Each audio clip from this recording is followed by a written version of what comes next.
विदेशी प्रत्यक्ष निवेश एफडीआई लंबे समय से भारत की अर्थव्यवस्था की एक मजबूत रीढ़ रहा है।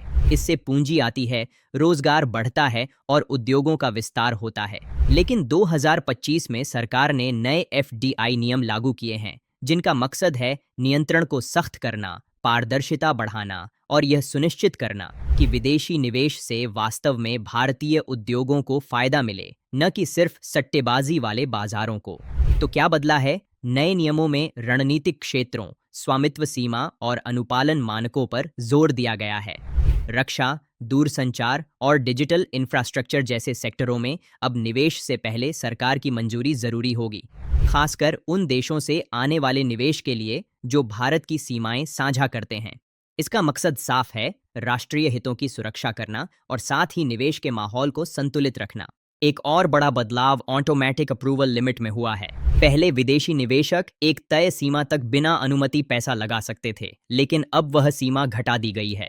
इसका मतलब है कि पूंजी के प्रवाह पर सख्त निगरानी रखी जाएगी ताकि पैसा टैक्स हेवन या शेल कंपनियों के जरिए न आए। यह कदम भारत की रेस्पॉन्सिबल एफडीआई नीति का हिस्सा है, यानी ऐसे निवेश को बढ़ावा देना जो सिर्फ मुनाफे के लिए नहीं बल्कि तकनीकी विकास, रिसर्च और इंफ्रास्ट्रक्चर निर्माण में भी योगदान दे। इन बदलावों का असर शेयर बाजार पर भी दिख रहा है।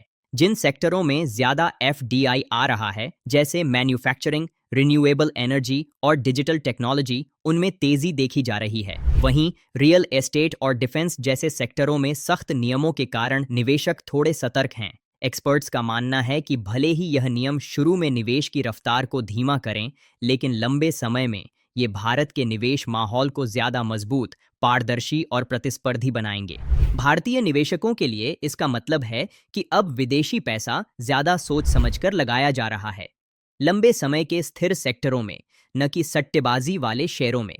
वे भारतीय कंपनियां जिनका गवर्नेंस साफ है, बिजनेस मॉडल मजबूत है और विकास की स्पष्ट योजना है, उन्हें इस नए दौर के एफडीआई से सबसे ज्यादा फायदा मिलने की संभावना है। संक्षेप में, भारत के 2025 के नए एफडीआई नियम सिर्फ कौन निवेश करेगा पर नहीं, बल्कि कैसे निवेश करेगा पर ध्यान देते हैं, ताकि देश की अर्थव्यवस्था और भी मजबूत, पारदर्शी और भविष्य के लिए तैयार बन सके।